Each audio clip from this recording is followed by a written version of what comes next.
Hello,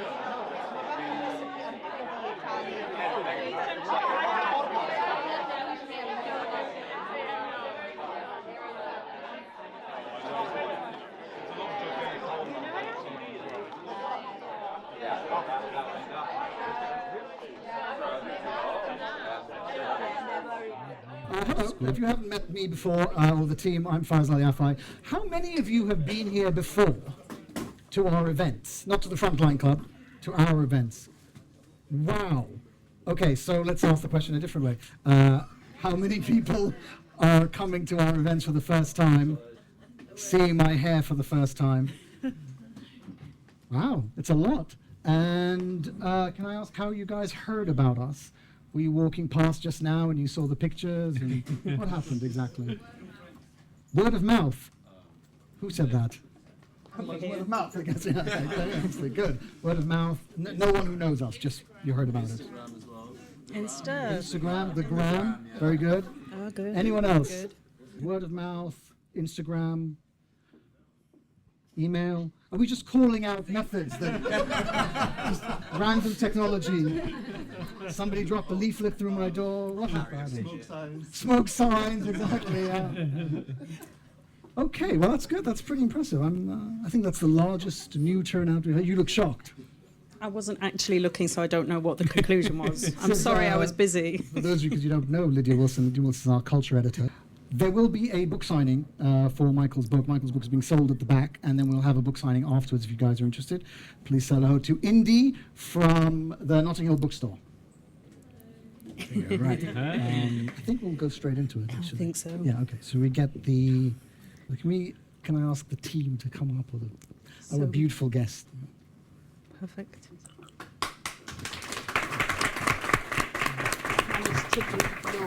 In my bag, but I want you to sign it later, please. Well, have you actually explained what's special about tonight? No, because you've skipped all of that Sorry. bit, so we have to actually tell them. Tell them, you tell them. Oh, so this is going to be the 100th episode of the Lead podcast. And so we are going to be doing a slightly different introduction because it's going to be used for the podcast. But you will all be anyone who asks a question will be part of the podcast. Does that say it all? Probably not. Oh, not at all, I think actually. we've decided that we won't do the audio, the questions in the podcast. Okay. How you feel Your about laughter that? will be Yeah. part of the podcast. What do people think about my socks? It's an important starting point. What do you think about the socks? That's also not in the podcast. It might be. Don't rule it out. It might be. Hello and welcome to this live recording of The Lead, the New Lines Magazine podcast. I'm Faisal Yafai, and today I'm joined by my colleague Lydia Wilson, along with our guests Michael Peel, Karl Sharro, and Barbara Serra. We're currently gathered in the Frontline Club in Paddington in London, a club for foreign correspondents, and a hub in London for discussions and debates on all things journalism. In its clubbishness and its location and its members, it could even be said to be a very British venue. But why? What does being British really mean? It's a difficult question because it depends, of course, on who's asking the question and who's answering it. As Michael Peel found out in his stints as foreign correspondent for the Financial Times in Abu Dhabi, in Bangkok, in Brussels, and in Tokyo. He heard so many home truths about the Brits in his time abroad, 13 years abroad, many of which were at odds with the image the country has of itself, that he wrote an entire book about it, called What Everyone Knows About the British, Except the British. To discuss what the rest of the world knows about the British and whether British delusional views of themselves matter, we're joined by Karl Sharro, perhaps the world's first truly global satirist, based in the UK for how many years now, Karl? 20. 2, 3, how many? A lot, right? Who moved here I think my mic is not on, which is typical of the British state. To turn the Arab guy's mic on.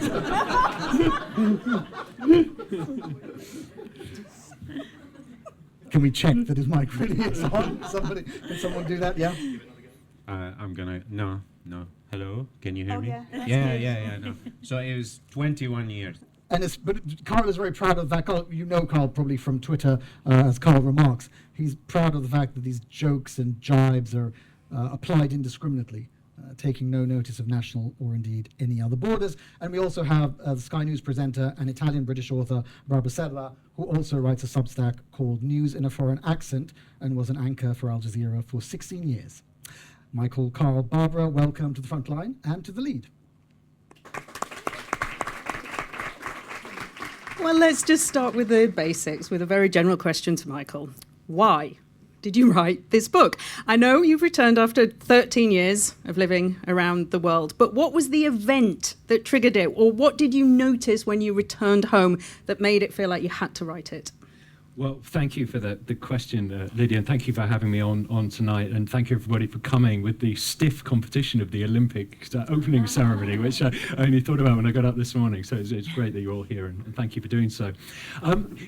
It wasn't any one event, Lydia, it was a sort of accretion of events, and a sense that, you know, the more places I went, two things happen when big things happen when you're outside your own country. I think that in a practical sense, you look at how other people in other places do things, and how in some cases those are cautionary tales of things that you probably don't want to do, but sometimes they're people who are doing things elsewhere that you could do better in your own country.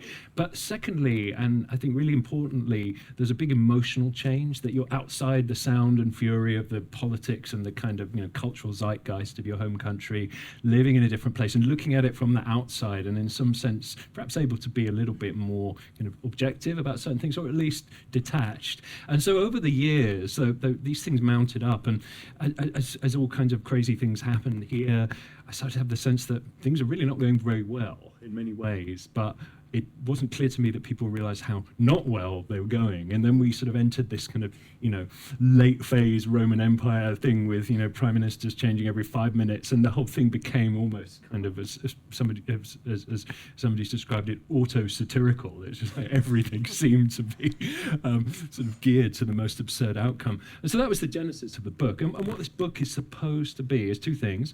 It's supposed to be a pretty kind of tough diagnosis in some ways, and sort of saying to, you know, there are various things about the way people in Britain look at the country that are perhaps sort of misconceived, various misperceptions of, you know, the country's place in the world, how it does things, and, you know, the things that it needs to do to get better. But it also is supposed to have a really optimistic lilt as well, to say that a lot of the problems that we've had in this country have been due to choices that we've made, and of course choices can be changed. We've just had a general election, that was a big choice, and there are all kinds of other choices that can be changed as well. And there's this kind of doom-mongering sort of among some comfortable commentators who are sort of saying the country's finished, it's all going to pot, and that also is kind of completely wrong in my view.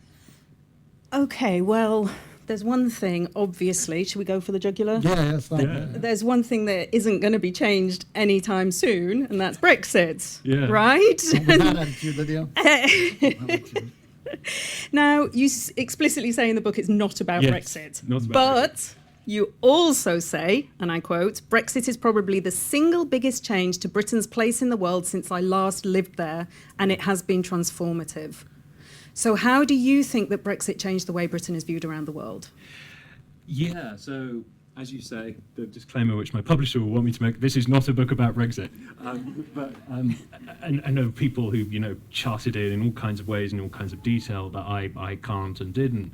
But it's kind of permeates many aspects of the book, in that it's a kind of manifestation of many of the things I'm talking about, you know, people's image of how the country is, its place in the world. And I suppose, you know, there's an anecdote which sort of perhaps sort of sums it up quite well, that when Brexit happened, I was in Bangkok, and well, there were two things. First of all, Europeans from other countries who I was speaking to at that time, in the weeks before the vote, would say, oh, well, you guys are going to stay in, aren't you? And I said, don't you believe it? If I know Britain, I reckon there's a 90% chance of a leave vote. Did you put any money on it? Yeah, Well, funny you should mention that, Karl, because what happened is at that time I was being paid in the UK in sterling, so I had to sort of transfer money across for living at times when the exchange rate was good, and the pound had reached a multi-month high against the Thai baht the day of the referendum, and I thought nobody's pricing this in, so I sent it then, and sure enough, within 24 hours it had dropped 15%. I'm anyway where my mouth was. But then the morning after the vote, I went to see a Singaporean property developer, and he looked at me, and TV was on showing the aftermath of the vote, and he said, "What do you think?" And I said, "Well, I think this is probably a big mistake. What do you think?" And he said, "Well, you might surprise you, but I'm in favour." I said, "Oh, why's that?" He said, "Well, my wife and I have been wanting to buy a property in London, and our kids want to go to university there, and the Singapore dollar has just strengthened massively against the pound." And I was thinking, this is a sign that things are not going to go as planned, perhaps. I mean, do you think from the outside, I mean, maybe we should start in Europe. Barbara, you spent a lot of time in Europe. Do you think people in the country are fully aware of how shocking it was for Europeans that the Brits would do something like this? Yeah, I think Well, it's a British thing, man. You ask the Italian and they answer the Brits. I don't know. Let me. I missed that. No, it's okay. No, Michael, what? Yeah. Sorry. So, I am Italian, but I'm also one of the 5 million EU citizens that is still in the UK. And I have to say, I've been here 22 years, Karl, I beat you. I've been here 31. I'm here by choice. I came here for uni. And I have to say that one of the mistakes leading up to Brexit, and I say this as a European, was pretending that the UK was like the other European countries. To this day, more Europeans move to London than to any other European city. So any European that actually leaves their country will come to London more than Paris, Rome, Berlin. Now look, I love Rome. On days like this, I think, why am I not living in Rome? But there is something about London, I suppose about the UK in general, but London, encapsulates it, that does make the UK exceptional in many ways, and that is why I'm here. I was lucky enough at age 19 to have a choice of where to move, and I chose to come here. I'd also learned English, and let's not ignore the fact that English is the global language. If you don't speak English, you don't go far in the international community, and in London, in the UK, you speak English. So were Europeans shocked? Yeah. Yes, they were. But more than, I remember I was on Italian TV, and they obviously, it was like an open-ended program. Oh my God, what's the UK done? And there was this young woman going, well, now my whole life, is up in the air, because I was going to move to London, and I was going to go to the UK, to this university, and my life was going to be X, Y, and Z. And I just reminded her that it wasn't up to the British government to make sure that she had a future. Actually, it was up to the Italian government to make sure that she had a future. This does not mean that people shouldn't move, that, we are all, I'm sure, of different heritages or have moved around a lot, so I'm not arguing against that. But so yes, there was a lot of shock, but I think continental Europeans were the first ones that actually always knew that the UK wasn't just like another EU country, and that London certainly was different to the other European capitals, because London is one of the capitals of the world. And Karl, from outside of Europe, how do you think, we often don't hear much about what people beyond the borders of the EU think about Brexit, but do you think that there was profound shock, or do you think they thought it's about time, or they didn't care? No, I think it's a really interesting one, because the conversation, so I travel a lot for work, all over the world, and particularly in what we call the developing nations or developing economies. So there's a bit of bemusement, but I do a lot of work in India, right? And what you see has happened since Brexit is we have much stronger incoming movement from India, both in labor and students. And to me, that's a very good thing, right? I know it's become like very fashionable to hate the idea of immigration, but I think we have very historic ties with India. And I think if you take kind of the global view is whether, you were for it or against it, whatever, I'm looking at it in retrospect and trying to pick up on the strand that Barbara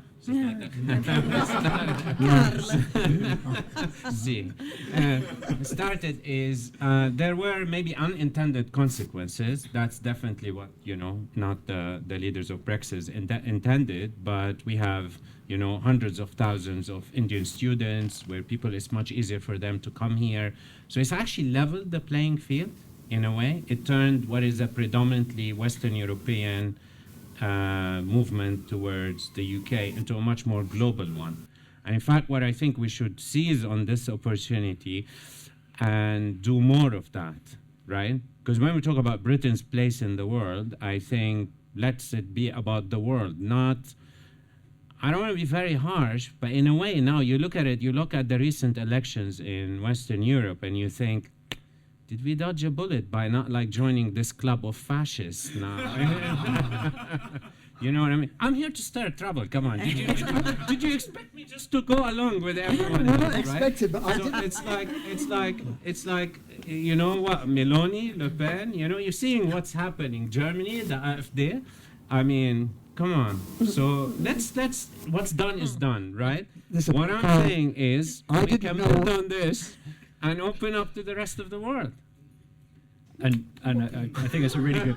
Michael, go on. I think that's a really good point, Karl. And I actually say in the book that is probably one of the best reasons for voting for Brexit. And I think it's one of the problems in Britain has been that there's a kind of romanticization of the EU, and that I never came at this from a kind of doctrinaire Remainer kind of position. And one of the many sort of ugly things that Brexit has brought out, obviously it's brought out Nigel Farage and reform and all of that, but it's also brought forth some real kind of snobbery in Britain from people who are angry about the result and so denounce people who voted for Brexit as stupid or illiterate or whatever. And it's really insulting and offensive. It's also terrible politics because you're never going to persuade people to make a different decision if you're just going to insult them.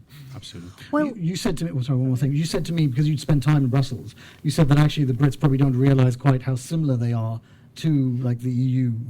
Well, and I think immigration is actually a kind of a really good example of that. That both the UK and the EU have pretty hostile policies on immigration in many respects. Brexit has changed that in an interesting way, as you say, Karl.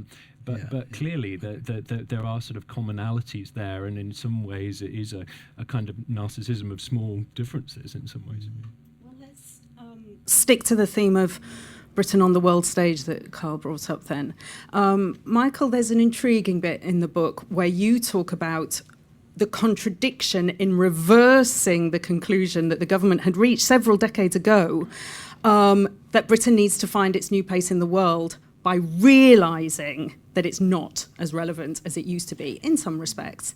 And you talk about how that tension in trying to really believe that and implement policies because of that. Now, you use a really great example of two carriers, yes, for making the effort to expand British foreign policy, and they keep breaking. And it's a really good metaphor for we're really, really trying to keep up with the world. We're really doing really quite badly. Like a kind of clumsy destiny of imperial British foreign policy that hasn't quite let go of imperial ambitions. Is that about right? Yeah. I mean, those two ships, which of course to sort of pile metaphor upon metaphor, are called the Queen Elizabeth and the Prince of Wales, are products. Ironically, the one that is really in bad shape is the Prince of Wales. Well, they kind of reverse actually. Even as writing the book, it was quite difficult to keep up with the updates. Of there's another mechanical problem. Better just get that in.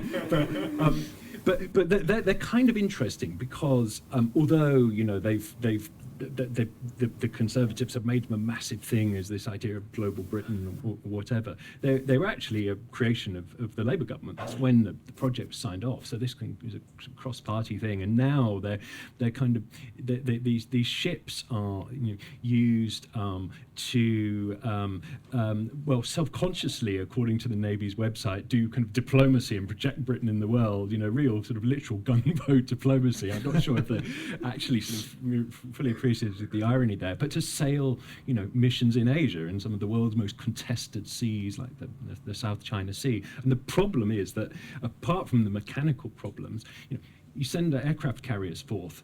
You can't just send them alone. You have to have a group of ships to support them. You have to have, aircraft on your aircraft carrier, and Britain lacks those, and so often it has to take in ships or from other countries. The Americans lent some planes because there weren't enough to put on the carrier's decks, and so it becomes this sort of metaphor of a great sort of puffed up projection, but actually a rather kind of ramshackle reality.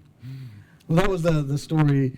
That was the story that happened in, I think, 2021, when the Tory government, there was something going on in the South China Sea, and the Tory government said, we're going to sail the warship through the Strait of Taiwan as a kind of show of force at a point when they only had one warship, and they had to ask the Americans for planes to go on it. And it's a kind of strange idea. And I asked you this, Barbara, beforehand about where do you think this idea comes from? And you said it comes from the modern myth of the Second World War.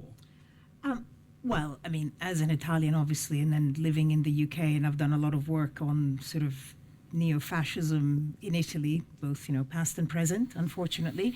Obviously, that's the big difference. And if we're going to talk about the EU and Brexit, well, the EU has many flaws. What has it achieved? Well, we haven't had full-blown war on Western European soil. I know we've had the Balkans, but we haven't had the main countries fight it out since the end of World War II. But if you think about the end of World War II, a country like Italy, first of all, was dirt poor before. It was definitely a developing nation, as we would call it now, right?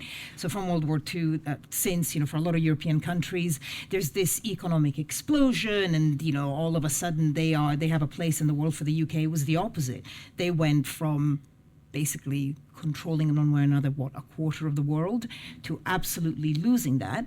But if you look at the war itself, never underestimate that the UK was on the right side of history. Now, we can accuse the UK of many historical issues, but when it comes to World War II, by and large, they were on the right side of history, and they won. A lot of the European countries at the end of World War II would have looked at themselves in the mirror and thought, how on earth did we allow that to happen? The UK didn't have to do that because they were right. And the other scar that Western Europe has that the UK doesn't have is that the UK never had war on its soil. And so it has a different relationship with war. I always say to my British friends, they'll have stories about their grandfathers fighting in World War II and being heroes. They're not going to have stories about their grandmothers being gang raped by invading forces in World War II. And that is, believe me, a very big difference. The UK, I think, stands alone in that in the past, I forget now, about quite a few centuries, hasn't been invaded, hasn't been occupied. And so there wasn't collaboration, which is the other scar that European countries bear. So if you look at all of that, and if you look at the history of World War II, and I think it's on full display every November for Remembrance Sunday. I'm a big fan of the Remembrance sort of commemorations, but you always have those ridiculous stories of people renting tanks and kind of driving into some random village and, everyone covered in poppies. So I think that is a massive, well, it's true though. And so I think that is a massive difference, and I think the Brits are right to be proud, but I think maybe it gives them an element of naivety in a way, because they never had to do that soul searching, and I think that has an impact on the view that the UK has of itself now. I mean, we just saw for the election, Rishi Sunak, the fact that he left the D-Day commemoration. I mean, he was probably never going to win, but leaving the D-Day commemorations early, I mean, that was the final nail in the coffin for him, because it's felt so strongly in the UK. So that feeling the need to be so important on the world stage, do you think, Karl, that it might be part of the reason that led to Tony Blair's decision to align ourselves no matter what cost with the superpower, and therefore led directly to the invasion and occupation of Iraq? Oh, that's an easy one. No, I think, funny enough, I was going to go in that direction because I think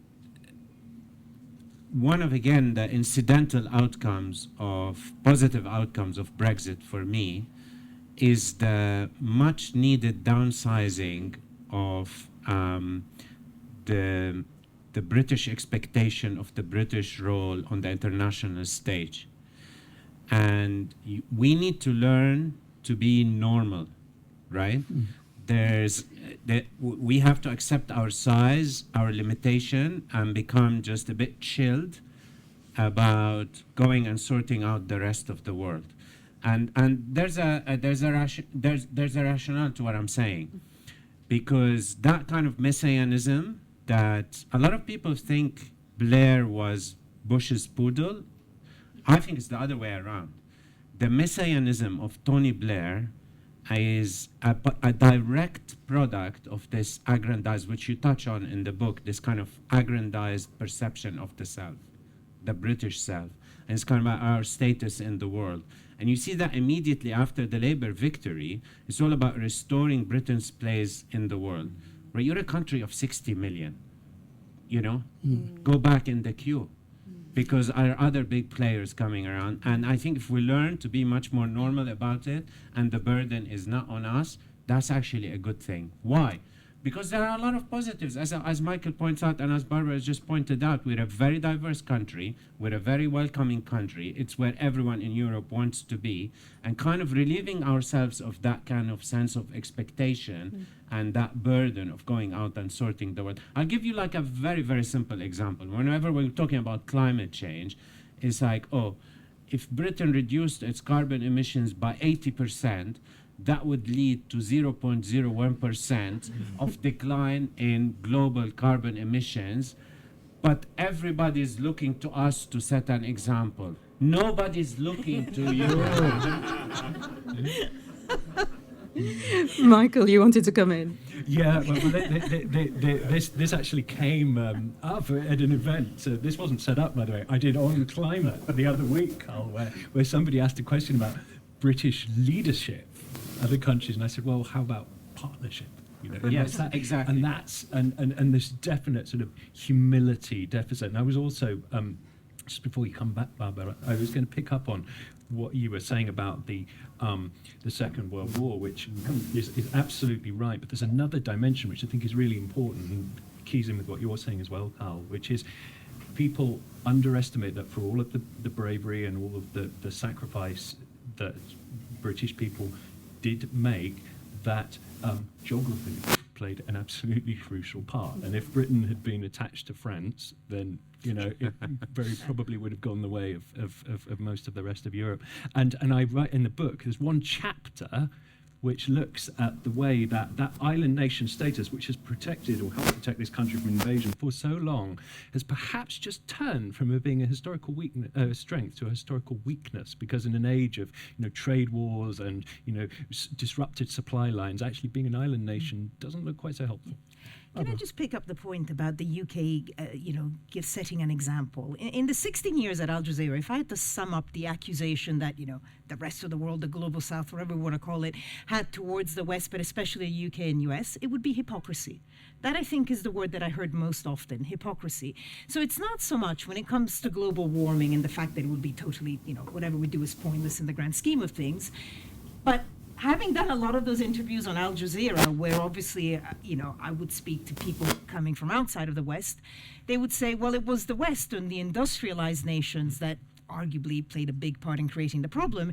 And so it's not that they should lead by example, but they should almost pay the price or not be hypocritical in then not actually doing something now that they would feel. So I totally get what you mean about setting an example, but I think hypocrisy is something that a country like the UK, because of its history, often, I'm not saying it's right or wrong, I'm just saying that that's the accusation often. And so it's hard for it to act like a normal country, because sometimes people don't let it act like a normal country. Yeah. Or at least in what they say, then it does what it wants. Yeah. There's a quote in the book from Tony Blair about Britain's outward-looking history, which is doing an awful lot of euphemistic work in those few words. Outward-looking history. Can I point out that Michael Peel and I met each other many years ago in Lebanon. I've been wanting to tell the story for a while. And it was his first time in the Middle East. And the first evening in the Middle East, we went out together to a bar and somebody pulled a gun on him. Now, Michael's life has been so exciting that incident doesn't make its way into the fucking book. How exciting was your time? 13 years. That was a big deal. I still tell that story. Well, I've obviously blanked out the trauma of the moment, but it was surreal actually. It really It was. was more. It was over so quickly that the initial kind of comedy sort of outweighed the fact that this was actually a potentially incredibly dangerous situation, and then that realization Well, I came think over afterwards. the part that I found funny was it's your first time in the Middle East, and there I am going, it's going to be honestly what you've heard. It's not like that. Okay, that one guy, but I mean, but there is a part I think of the story of Britain that maybe didn't make it into your book, and that was the story of the English language. I was talking to Barbara beforehand, before she read the book, and she said to me, I bet Michael doesn't talk about the importance of the English language in the book. And so I went and I looked, because this book is available on PDF, so I checked. And actually you don't mention the importance of the English language and the spread of it. Well, I do a little bit. I mean, I talk about the fact that the English language for this country, well, there is the historical fact that you point out, which leads to the fact that it's a great blessing and a great curse today. The great blessing is that, in good part because of colonial history, it has become a lingua franca. The Association of Southeast Asian Nations, the 10-country grouping, uses English for its official meetings. Now, some of those countries, English is a language that's spoken there, but in many of them it's not. But it's a convenient lingua franca. But of course, there's a downside to that, which I mentioned in the book, which is that it does encourage a parochialism and an inward-lookingness. It deters people from studying other languages, and the figures are pretty dreadful for language study in this country. And that's something that I think we really need to wake up to, and to give a jolt to that sense that it's both kind of it's both sort of emotionally and ethically good, and also politically and commercially helpful to understand other places, and the only way you can really do that is by speaking the language of those places. Difficult though, isn't it, because of the nature of the lingua franca? And I'm thinking of a taxi ride I recently had in Lebanon. I know you love it when foreigners rely on taxi drivers. And I spoke Arabic because I can, and I was in Lebanon, and he turned to me and he said, in English, do you think I'm uneducated? So, it's, in some countries it's kind of... So Lebanese. So sometimes it's kind of hard. I mean, British universities specifically advise against Lebanon for our Arabic language students, by the way, because English is so widely spoken. For those people who know Lebanon in the audience, did he say it in French? Half. Half. So what do you think about you just said so Lebanese, Karl? So do you mind that English and French have languages have colonized Lebanon? No, I mean, I think, let me answer your question by not answering it and coming back, trying to tie it back to You have been here 20 Michael's years. point. No, because I think the language learning point is very important, because when you read about the Italian tour, when you go back to the kind of the formative years of the emergence of Britain on the global stage, another euphemism. It's like the Italian tour was a very big component. Speaking French or German or Italian was a very big component. And I think these are the things that are very missed now. But on the other hand, I tell you, I have two daughters at secondary school. Both of whom are learning Mandarin now through a program supported by the Chinese government. The eldest one has just been to China for 10 days, paid for by the program. And that's building incredible, I think, amount of diplomacy, soft power, but the ability to kind of, negotiate your way around the world in different languages. And I think we need more of that. Because the interesting thing about English is it enables you then to build these bridges, to kind of build these global networks. And that's really a strength that we can be proud of and something we can build in our international relationship that comes more out of a place of modesty and a place of partnership, as you call it. And I think it's quite fascinating. You mentioned the language aspect, but we really need to invest much more in that rather than seeing it, as a tool of indoctrination in a way. I don't think it's indoctrination, but as a journalist, if you write in English, you speak to the world. If we had to think, okay, international media, give me some names. What would be BBC, CNN, Financial Times, The Guardian, The Economist? And when Al Jazeera launched an international channel, I'm sure they spent 0 minutes discussing what language that channel was going to be in, right? And so because in journalism, language is it's our tool, right? Even in the international newsrooms, having fluent, i.e. native speaker English is a huge asset. And it's not just because people are being discriminated against, but because if you're going to go live, I would say my English is just about good enough. And I learned it when I was 9. And otherwise, it's really, really difficult. And that's what my newsletter is all about, trying to, we talk about decolonizing journalism or diversity, and then we never mention language. So if we're going to talk about the role of Britain in the world, and yes, militarily, they just have that one, carrier, etc. But they have, and it's not indoctrination, but they have journalism. So, in the war in Gaza, I think the last event that I was here at, Faisal, with you, was all about the narrative around the war in Gaza. And I managed to always work for the unpopular. So I used to be at Al Jazeera English when everyone hated Al Jazeera English. Then I thought, what, I'm going to go for Western media. And now I work for Western media. Everybody hates Western media. So I find that wherever I go, I'm hated. But the point that I sometimes make to the detractors, and believe me, I agree with many of the points that they make, is like, well, if I'm on Western media or an English channel, I'm not here speaking to the world. I am speaking to a British audience, and I know what they know, I know what they don't know. I know they don't know what the Al Jazeera audience would know. And then, of course, there's facts, and I try to be truthful and fair and, not two sides the whole thing. But going back to language, it's not that it's indoctrination, it's that language is culture. We never just speak a language. We always speak the culture of that language.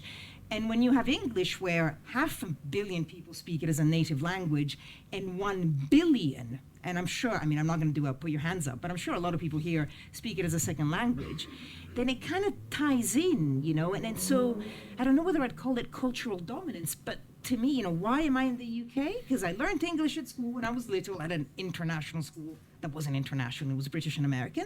I wanted to work in international journalism, it was here in New York, and that's why I'm here. And I cannot see that soft power and influence of the UK dissipating anytime soon. Because even with AI, you're still going to have the cultural Even thing. AI is in English. So. Oh, don't get me started on AI. I think AI would be the worst thing about stopping people from actually learning languages and perpetuating the cultural imprint. Okay, I'll stop now. This is what I think is. I'm glad we came to this, because this, I think, is a reflection of what at another event you did, Michael, they called the trick mirror of how the world sees the UK, because both of those things are simultaneously true. So when, for example, when your daughter or other people go to China, China conceives of itself as being the central kingdom, and it is this enormous powerhouse. And yet at the exact same time that is the case, if you go to any part of the world and you speak English, you will probably be understood, and no one will look at you strangely. They will almost feel embarrassed that they don't speak English. It's very unusual for a country, as you say, which is 60, 75 million, because the Tories let a lot of people in. But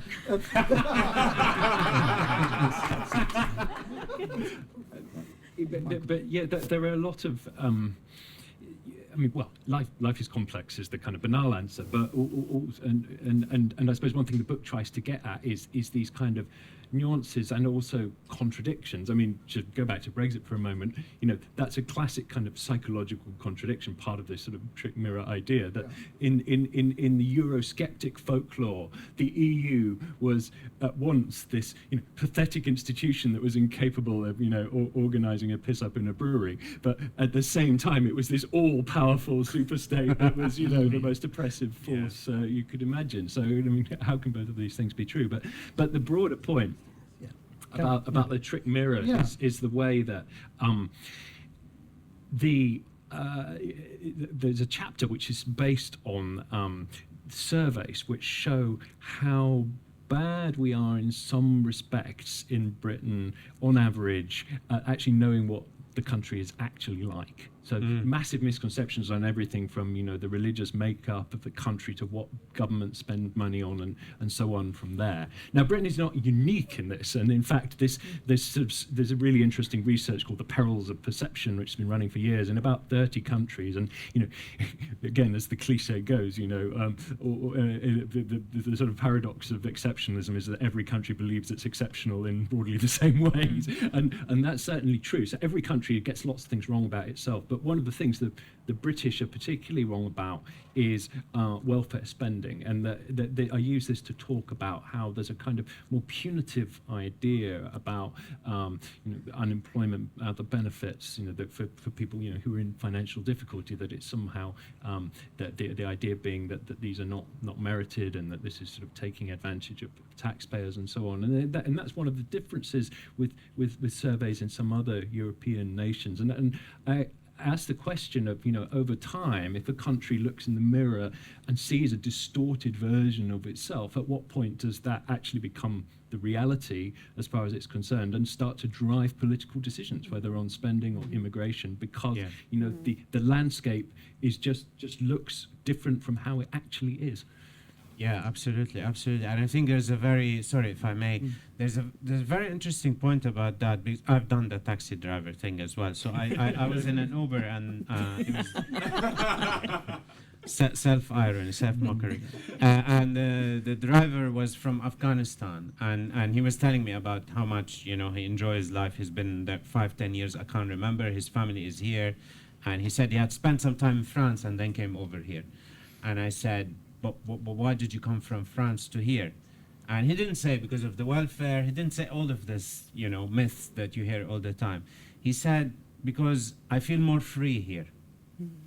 I can start a business. So ironically, like you get the right when kind of they vilify the people, the boats and the immigrants coming over here. I think these are the people that believe in Britain the most, because everyone else left in here doesn't seem to believe in the country. Because they've chosen Britain. If you're born here, you didn't choose it. They're choosing it, exactly, and sometimes they're risking their lives to get here because they still believe that there's an ideal there. I mean, it's a myth, right?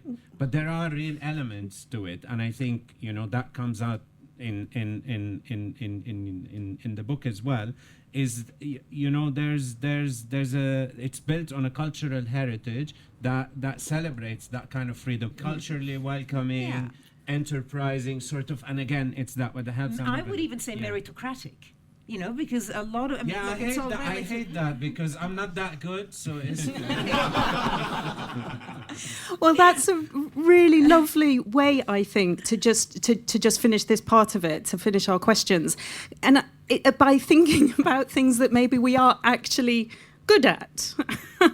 And Barbara, you have Italian heritage, and all throughout Europe, as we've just seen, we've seen that football's very important to all sorts of countries, correct? And Britain, England made it to the final. And let's be honest, lots of countries didn't. No, that's the nature of a final, and yet we still said we'd failed. England, I can't England remember. this time. Made it to the final twice. Because, of course, they lost out to Italy and went with a couple of years ago.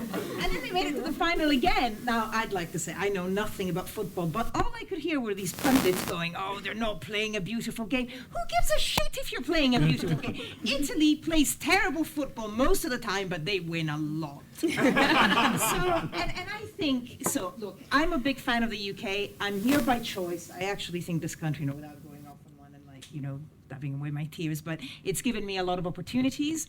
I read the news as a foreigner on, a domestic news channel. I don't think there's a lot of places, but believe me, Twitter doesn't like it all the time. But so I like this country. I just think that now it's either we are the best country in the world or we are terrible, corruption everywhere.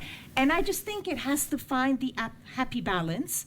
Not the heart back to World War II, but it's like when you look at yourself in the mirror and think, okay, we we were responsible for X, Y, and Z. We own up to that. And, you know, there is a happy balance. So it doesn't have to be we are the world's greatest or we are the world's worst. And I think the UK hasn't quite found that balance yet in seeing it. Because I think it is, you know, a great country without having to be perfect, right?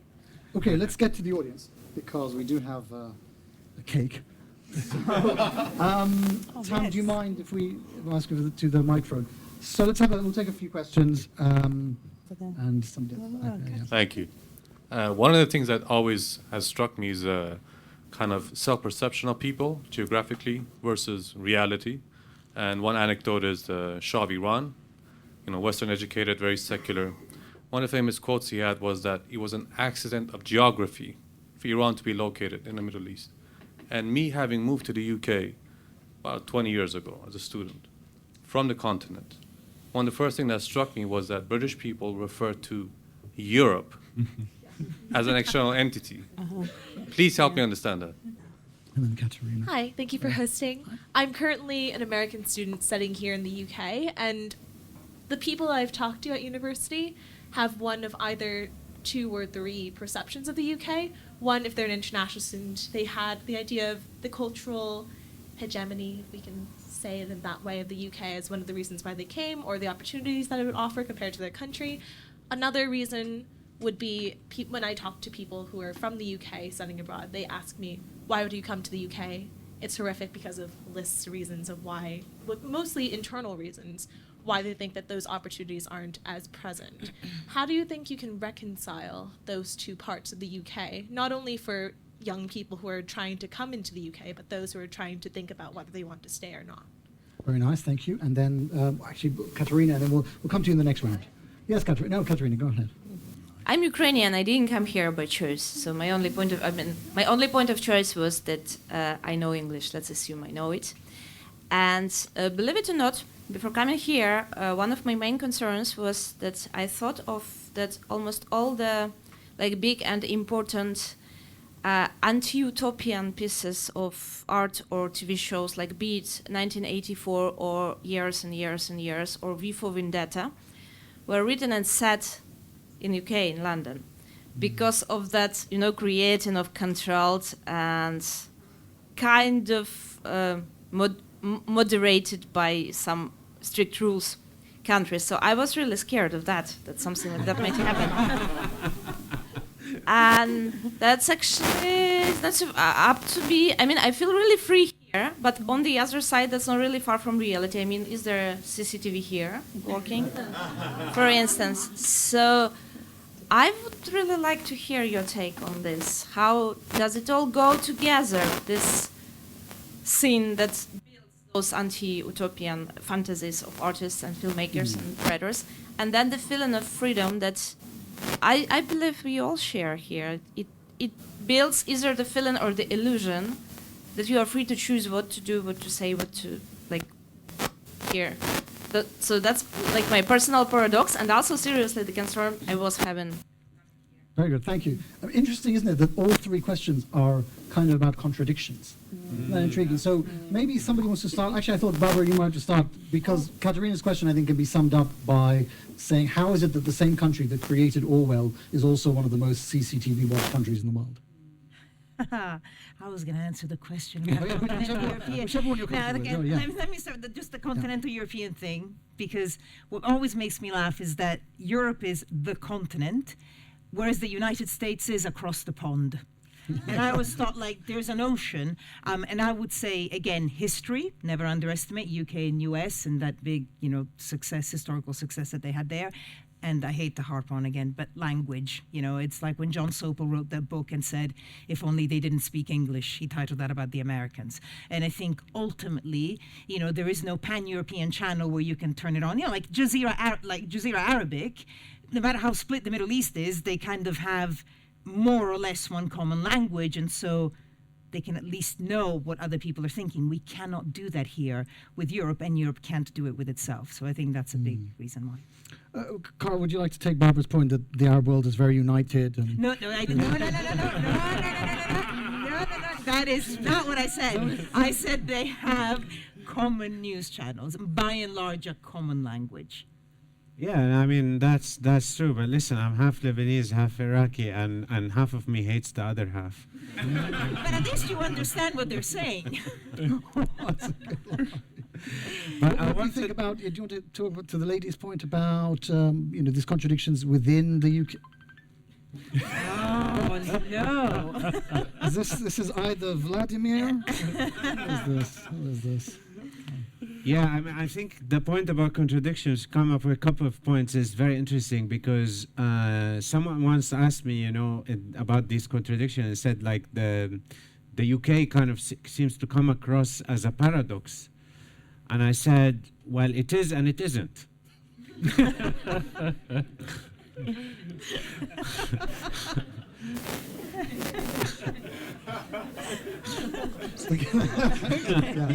It's a slow burner. They're getting Okay. But there's a serious point. There's a serious point. The point about, yes, there's a sense of freedom, but you're filmed 723 times every day on CCTV. But what you're ignoring is the real reason why this country is so beloved, everybody wants to come here and all of that, is the authorities are so incompetent, right? So that it's true, there are all these CCTVs, nobody's watching. Okay. Well, Michael, do you want to take the lady's point about? Yeah, absolutely. And well, just to pick up on a couple of things very, very quickly, you mentioned the Euro 2020 or final, and one of the Italian players I remember was Chiellini afterwards said, "Football's coming Rome," which that was a deep burn. Yeah. But I just wanted to quickly turn to the Europe question, which, as you say, is extraordinarily ubiquitous. I mean, you see it on TV the whole time, not obviously on your programs, Barbara, but I think the island nation thing has a lot to do with it. And there's a parallel, perhaps, with Japan, where Japan is often sort of viewed as not being in Asia. Although that's its region, it's a little bit different, and there are definitely island nation parallels, and definitely there are other things as well that look quite familiar in Japan, sort of pathologies that are to do with being an island nation and how you consider yourself. And then the sort of contradictory aspects you talked about, I think it's all part of this process of adjustment, which both Karl and Barbara have got at, that the UK, all countries mythologize themselves, of course, but as somebody sort of put it to me in the book, the UK has this very deep bedrock of mythology through ubiquitous written records and media and so on. So the Second World War mythology is layered on Victorian mythology, is layered on Tudor mythology. I mean, events hundreds of years ago yielding kind of cultural phenomena on TV and movies today. And the bedrock is really deep, and it just takes a long time to drill down and get somewhere more realistic. And one of the things that I talk about in the book, I interview a historian of 20th century Britain called David Edgerton, and one of his ideas is for the need for a so-called politics of modesty, and that this is actually one of the really central things that, and Karl, you were talking about this earlier, that Britain really needs to get to grips with, to say, there's a lot going on here. I'm the science editor now. It's a great field. There's a lot of innovation in this country, but actually it's really bad at taking it forward and making, big companies, and they end up going off to the US or being bought by, Japanese companies or whatever. And that's a kind of microcosm of where we are in that process of adjustment we're going through, I think. Barbara, you wanted to come in on something? I think the UK could tell the world stories about itself. You know what I mean? The UK, again, if you think, I don't know, Hollywood or, this great history of TV and whatever, think of all the World War II movies, but everything, or Victorian, it could tell stories about itself. Like, what always makes me laugh is stories about ancient Rome, or films about ancient Rome, where everyone sounds like they're straight out of, Lambda or Rada, or, they all sound super posh and whatever. Because it was all done, by British or American filmmakers, but let's say British. And I think that's also a key part. It could tell its own stories. Okay, let's do one more round of questions because we do want to get to the book signing. So it was Jen, is it? Yeah, we'll have Jen. And then the gentleman at the back who was standing for a long time. I wanted to tell you there was a chair, but I didn't want to interrupt the panel. And then there's one over here. So bringing US politics into this, so J.D. Vance made that ridiculous comment about UK being the first truly Islamist country to have nuclear weapons. So that's a bit of a bad example because, majority of people don't believe that. But what misconceptions do you think, outsiders have about UK? Brilliant, thank you. And then the gentleman there. Thank you. In much of the world, people's cultural touch points will be through sort of film, music, television, etc. What would you say are the predominant touch points that people have across these mediums now? And how have they shifted over the past, say, 15 years? And what has the shift in that sort of sense of cultural expression led to in terms of people's interpretation of Britain? In terms of British touch points, British cultural touch points. Yes, in foreign countries. Amazing. It's good questions. We're really waiting for a good one from you. No pressure whatsoever. Great. Thank you. Wonderful conversation, by the way. Thank you. This actually follows a bit to the first question we heard in this round. What do you think is the perception of British people who don't live here anymore? Net migration is something that's a big talking point in the news, but the 700,000 figure we hear, it's actually 1.2 million people coming in. 500,000 people are leaving every year. We don't know why they're going, per se, or where they're going to, but the people who've left over the last few years, few decades, what's their perception of the UK right now? What's their perception of the UK, not what's the British perception of those people who've left? Yes. I would it's hard to answer, but I would say the stereotype that I think people get wrong is that they think Brits are quite uptight and conformist, whereas actually I would say, maybe I'm London biased, but I would say one thing I love about the English is that I think they're non-conformists, actually. They're just quietly mad in their own subtle way. And I really like that, and I think actually that shows in a million little, just on a personal level. So I would say maybe that the sort of stereotype that people get wrong is that sometimes Brits are sort of, uptight and conformist. Karl, do you have one? Yeah. No, I love the one that's, and this is like in the Middle East especially, right? Everyone thinks Britain is, so devious, is behind every geopolitical move, and in the background, seriously, they think they're sitting there orchestrating. And I think it's, again, not to bang on the drum, but it's like they just don't realize the level of sheer incompetence. No, but it's quite interesting. I think your next book, Michael, genuinely should be about. I mean, you know what? It's insulting, right? Because we were colonized by these people. I don't understand how. Like, how did they, when you come here and you experience the sheer, very basic incompetence, inability to manage anything, and then you're like, they colonized half of the world. How? How did they manage to do that? It's a long time ago. Right? Exactly. So that's exactly the point. I want to understand at which point, right, they lost that mojo. And I'm saying, look, it's across business, across government, it's like this systematic kind of theme that keeps coming out. Nobody knows what they are doing. And the best proof is look at English referees in the Premier League every time Liverpool is played. Thank you very much. Let's come to the gentleman's question, because I think this one might excite quite a lot of people. What do you think, Michael, people think about the country from abroad? Because there is this thing, isn't it, that whenever there's always a conservatism among expats, and the reason for that is that they leave the country at a certain point in time, and then they go away and they imagine the country doesn't change. But of course, the country does change. It changes significantly.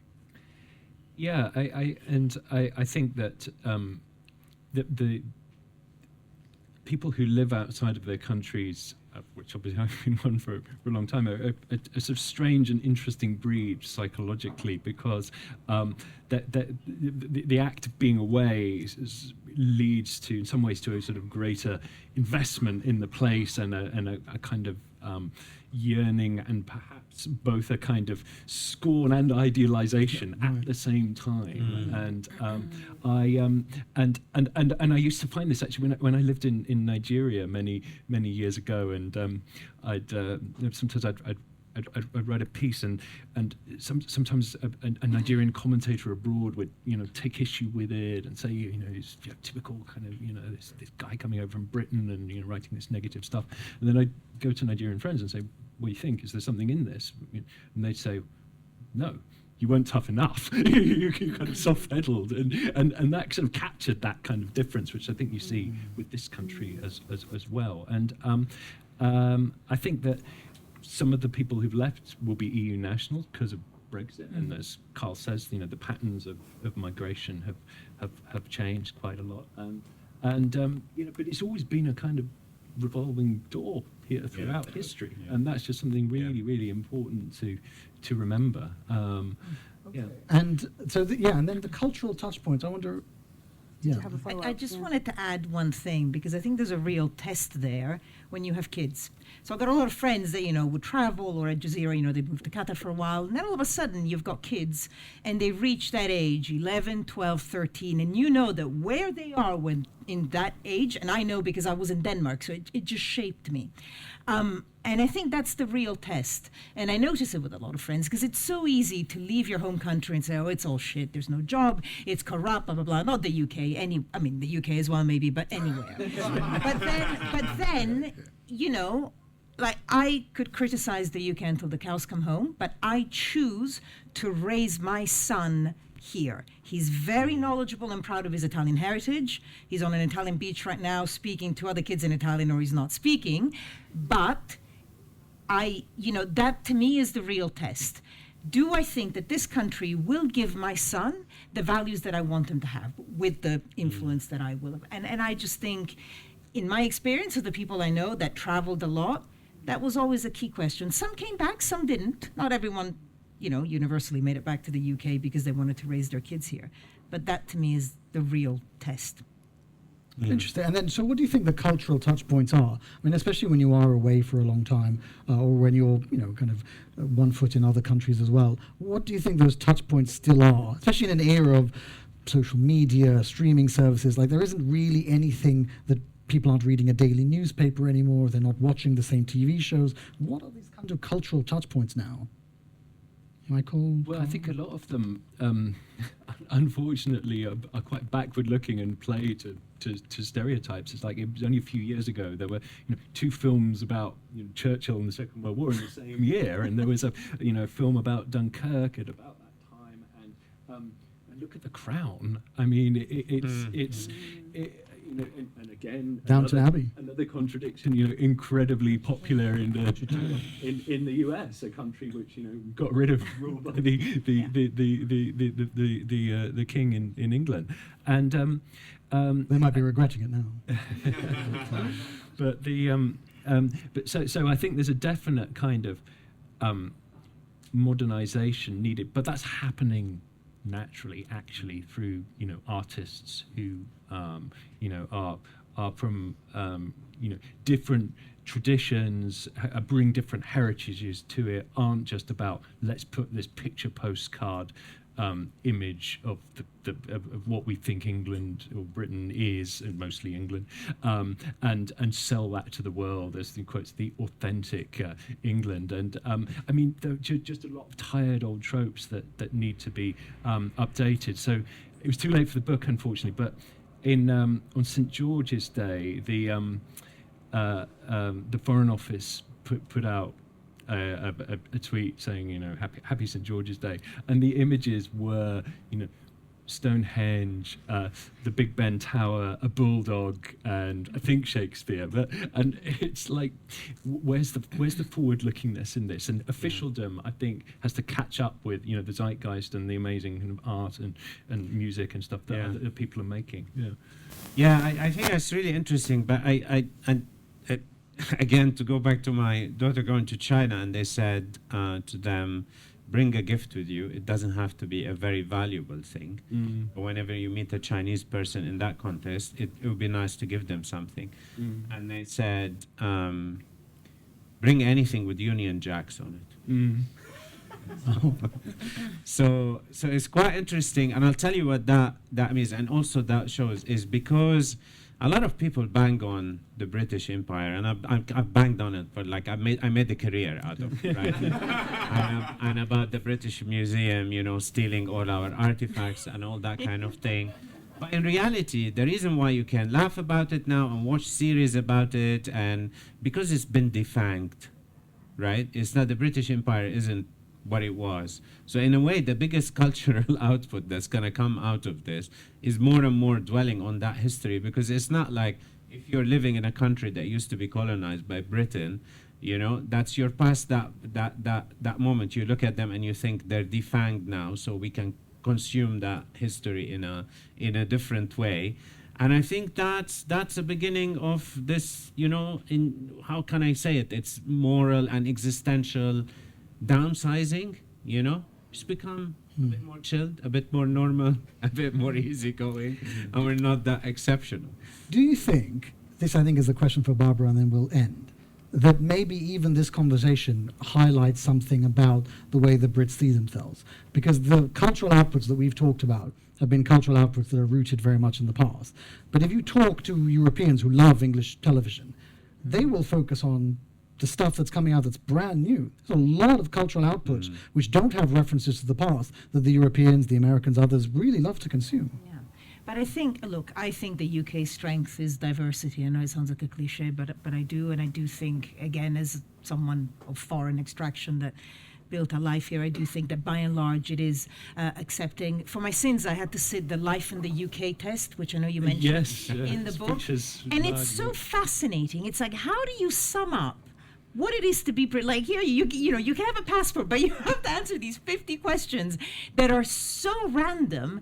But it really makes you think. And actually, because of its history, where it controlled in one way or another a quarter of the world, and then because of its influence still now, and then because it is so diverse and it's been not welcoming to everyone all the time, but it has attracted so many people. That's the question. What does it mean to be British? And genuinely, it's a question that I think, I don't know whether it's more challenging for the UK, but maybe it's a little bit more complicated than other countries. Yeah. Because, it could be passed as religion, part of it. So one of the questions was, and I think it was in the book, and it really, one of the questions was, when did Jesus die, right? I don't think that's a random question to have in the Life in the UK. Of course, I'm Christian and I would say it, but it's like, well, do you know what Easter is about? And I just think those things are part of it. If you're going to choose the 50 questions, you have to ask yourself, what is it? What are those 50 questions that sum up what it is to be British? And I think it's trickier than people sometimes admit.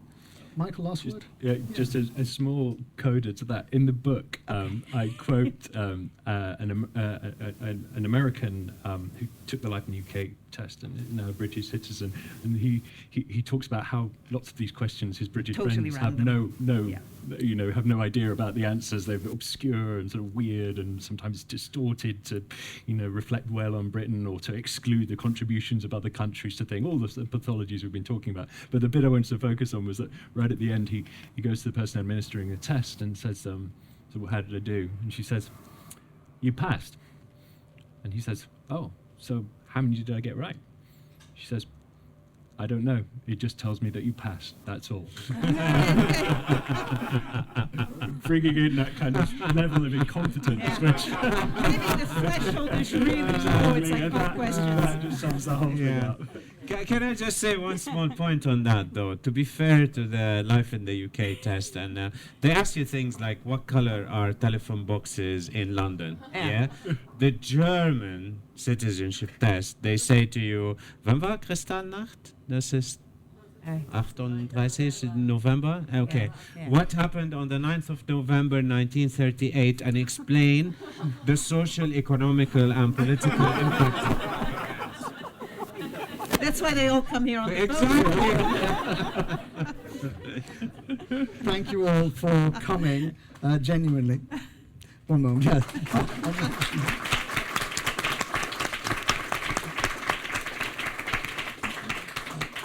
Thank you all for coming, genuinely, and especially to the people who turned up. There was some real new energy in the room, which I loved, and I really hope you guys will come again if this is your first time. This is the last event of the season for us. We'll be taking August off. I know those of you who knew were like, what? I just found out about it. But that's why we have cake at the back, which I hope you'll join us for, and then join us downstairs for a drink. We'll be back in September, by which time I hope there will be no startling political events for us to discuss. Thank you, Barbara Serra and Karl Sharro, for joining us. Thank you all of you who came out. As always, thank you to the Frontline Club and to our magazine team. Thank you all.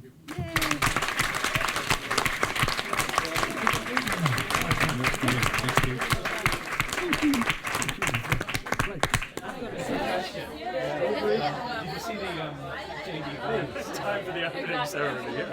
I'm very glad that you're here.